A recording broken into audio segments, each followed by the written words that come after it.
बिस्मिल्लाहिर्रहमानिर्रहीम। आप देख रहे हैं मेरा फेसबुक और YouTube channel Naveed Bilawal official. नाज़रीन, सब्सक्राइब करने के लिए आपका बहुत बहुत शुक्रिया। 27वीं आईनी तरमीम इस वक्त बिल्ली थैले से बाहर आ चुकी है और इकबाल ने कहा था कि फितरत अफराद से अगमास तो कर लेती है, करती नहीं मिल्लत के गुनाहों को कभी मुआफ। सदर आसिफ अली जरदारी पाकिस्तान पीपल्स पार्टी नून लीग की जानिब से जो कानून की धज्जियां बखेरने का सिलसिला इस मुल्क में शुरू किया गया, अब उसके गुनाहों की सजा भुगतने का टाइम हुआ चाहता है। और अमली तौर पर ये वो जमातें जो कि कौमी असम्बली में थोड़ी बहुत कवानीन की तब्दीली के लिए ब्लैकमेलिंग करती थी, अपना हिस्सा वसूल करती थी, आज इनकी नौबत यह आ गई है कि वो कानून जो कि पूरी काली स्यारात की तरह, जिसको जड़ से उखाड़ के फेंका जा रहा है पाकिस्तान के दस्तूर को, आइन को, कानून को, आज ये जमहूरियत के लंबरदार जमातें जो हैं ये सिर्फ एक ट्वीट करके कौम को बताती हैं कि 27वीं आईनी तरमीम आने वाली है। और 27वीं आईनी तरमीम में है क्या, खुद पीपल्स पार्टी का गला किस तरीके से काटा जा रहा है और ये कर भी कुछ नहीं सकते, इसके ऊपर मैं आपके साथ तफसीली बातचीत करता हूं। लेकिन जिन लोगों ने चैनल को सब्सक्राइब नहीं किया वो सब्सक्राइब कर लें और वीडियो पसंद आए तो लाइक और शेयर जरूर कीजिएगा।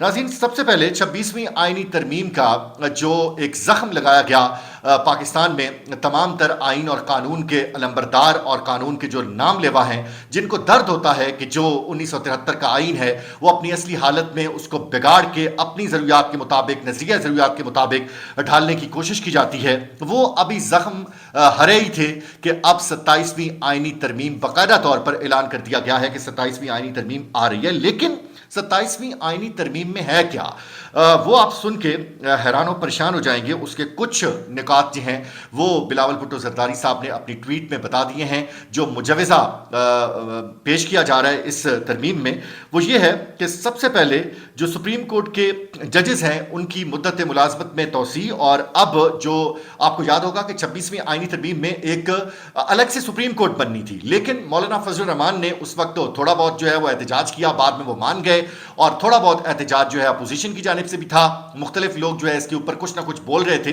तो वक्ती तौर पर उस मामले को पोस्टपोन कर दिया गया था। दूसरी आईनी अदालत तो नहीं बनी, लेकिन एक आईनी बेंच बना दिया गया जिसके रुकन बनाए गए, जिसके सरबराह बनाए गए जस्टिस अमीनुद्दीन खान, जो कि इसी सितंबर के महीने में रिटायर्ड होने वाले हैं।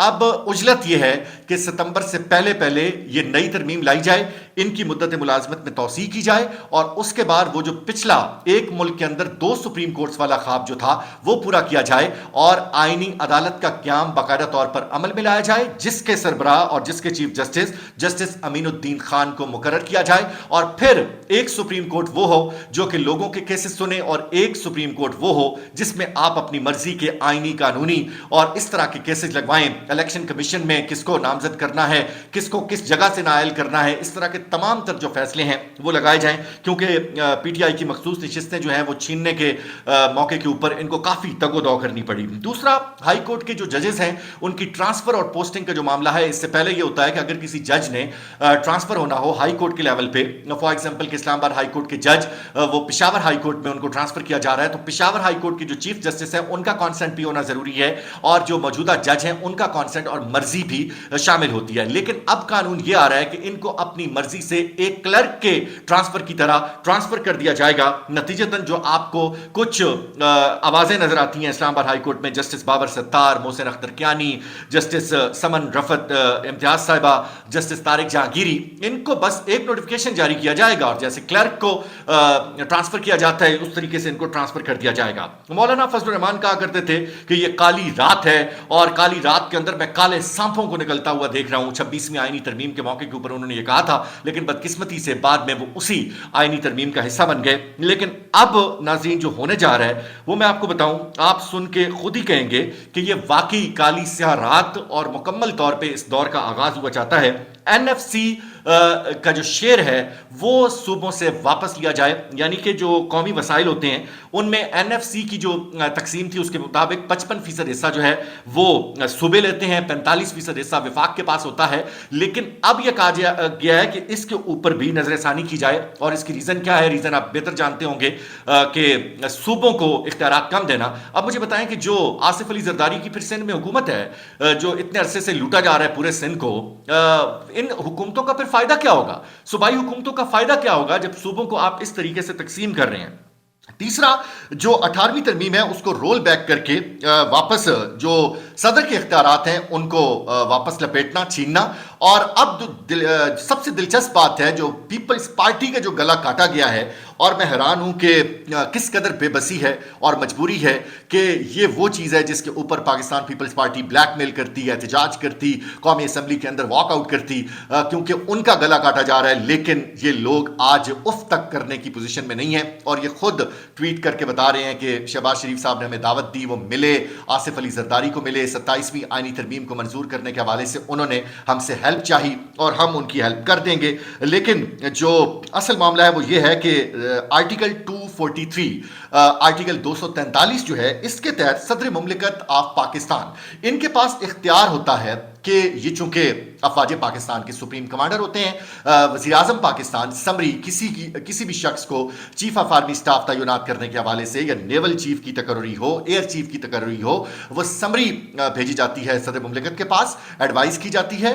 آئینی اور قانونی اختیار جو ہے اس میں موسٹلی وزیر اعظم کا چلتا ہے. لیکن ایک قانون کی جو پاور ہے کہ صدر مملکت کے دستخط ہوں گے تو اپروول ہوگا، وہ صدر کے پاس ہوتا ہے. اور کچھ دانشوروں نے یہ کہا ہے کہ ایک واحد اختیار ہی وزیر اعظم اور صدر کے پاس یہی ہوتا ہے کہ وہ جو چند دن ہوتے ہیں آرمی چیف کی تقرری کے حوالے سے جب بات چیت ہو رہی ہوتی ہے تو ایک وہی اختیار ہوتا ہے، اس کے بعد تو ان لوگوں کے ہاتھ میں کچھ نہیں ہوتا، اور تمام کا تمام سسٹم کہیں اور سے چل رہا ہوتا ہے. لیکن اب یہ فیصلہ کیا گیا ہے، جو 27ویں آئینی ترمیم کا مسودہ پیش کیا گیا ہے، اس میں یہ ہے کہ آرٹیکل 243 کو ختم کر کے یہ تمام تر اختیارات بھی صدر سے واپس لیے جائیں، اور صدر سے یہ اختیارات واپس لے کے کس کو دیے جائیں گے؟ یہ اختیارات واپس یعنی کہ فوج کے پاس چلے جائیں گے. اب فوج اپنے سربراہ کا تقرر اس کا خود ہی کوئی میکانزم بنائے گی، خود ہی اس کا تقرر کرے گی. لیکن سوال یہ ہے کہ باقی جو سروسز چیف ہیں ان کا کیا بنے گا؟ آپ نے ایک عہدہ سنا ہوگا، chairman joint chiefs of staff committee.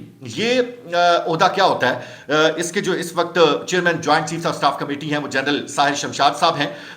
اس کا مطلب یہ ہوتا ہے کہ تینوں جو مسلح افواج ہیں، یعنی کہ تینوں پاکستان کی جو فورسز ہیں، ان کے جو سربراہان ہیں، ان کے اوپر جو بندہ ذمہ دار ہوتا ہے، جو ان کا چیئرمین ہوتا ہے، وہ chairman joint chiefs of staff committee کہتے ہیں. لیکن پوری دنیا میں باقی ملکوں میں اس طرح کا کوئی عہدہ نہیں ہوتا، بلکہ سیکرٹری ڈیفنس یا چیئرمین ڈیفنس کمیٹی کا عہدہ ہوتا ہے.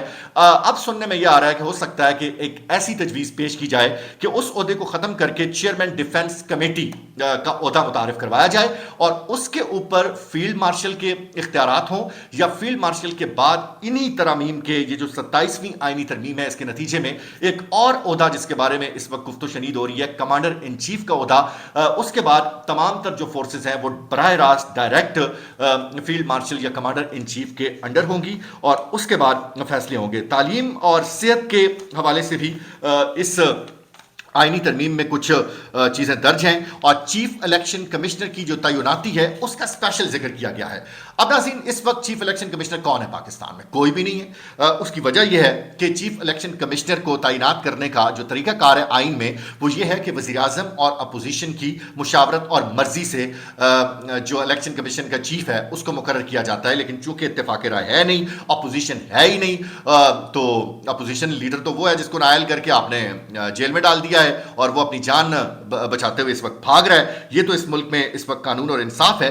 تو اب کیا کیا گیا ہے؟ یعنی کہ یہ بڑا ہی زبردست کوئی طریقہ کار ہے کہ ٹینشن ہی ختم کرو بھائی، ٹینشن ہی ختم کرو. جو چیز آپ کی مرضی کی نہیں ہے، چپ کر کے ایک ترمیم لاؤ، مسودہ لاؤ، اور آپ کے پاس مخصوص نشستوں کے بعد قومی اسمبلی میں نمبرز پورے ہیں. اب نہ ان کو پیپلز پارٹی کی ضرورت ہے، نہ ان کو مولانا فضل الرحمان کی بلیک میلنگ کی ضرورت ہے. تمام تر اختیارات، نمبرز پورے ہیں، اپوزیشن کا نام نشان کوئی نہیں ہے. جو مرضی کرو، جس طریقے سے جو لے کے آنا چاہو وہ لے کے آ سکتے ہیں. اور یہ ایک نئی ترمیم لا کے جس میں چیف الیکشن کمشنر کا جو تعیناتی ہے اس کے لیے بھی وزیر اعظم اور اپوزیشن لیڈر کی مشاورت کی ضرورت نہیں ہوگی، بلکہ وہ بھی کھو کھاتا ہوگا، جیسے مرضی آپ اس میں تعیناتی کر دیں. ساتھ میں ایگزیکٹو مجسٹریٹ اور ججز کی ٹرانسفر کا معاملہ ہے. یہ تمام تر چیزیں اس میں درج ہیں. ناظرین، اس وقت میں آپ کو بتاؤں کہ سیاسی جماعتیں पाकिस्तान की वो बिल्कुल अमलन खत्म हो चुकी हैं, किसी जमात का कोई वजूद नहीं है। सब लोग जो हुकूमत में है वो किसी के कहने के ऊपर हुकूमत कर रहे हैं। जुडिशरी का हाल आपने देखा कि 26वीं आईनी तरमीम के जरिए एक आज़ाद जुडिशरी को अंडर कंट्रोल किया गया। उसके बाद जुडिशरी तो मतलब बराए नाम एक जुडिशरी है। जब जुडिशरी आज़ाद ही नहीं है, अदलिया आज़ाद ही नहीं है, तो फिर उसको आप अदलिया तो नहीं कह सकते।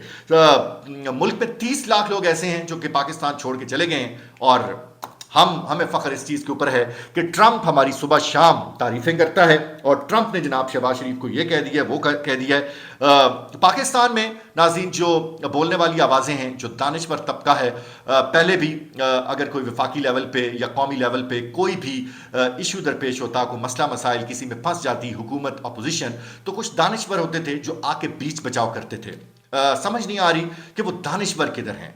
यानी कि हुकूमत एक बंद गली में है, एस्टैब्लिशमेंट बंद गली में है, पीटीआई बंद गली में है, किसी के पास कोई फेस सेविंग नहीं है, कोई रास्ता नहीं है, लेकिन आइन को मसख करके, आइन को तोड़ मरोड़ के, आइन का कत्लेआम करके अपनी मर्जी की चीजें लाई जाने की कोशिश की जा रही है। और मैं हैरान हूं कि पूरे मुल्क में इसके ऊपर बात करने वाला भी कोई नहीं है। मिलते हैं अगले व्लॉग में।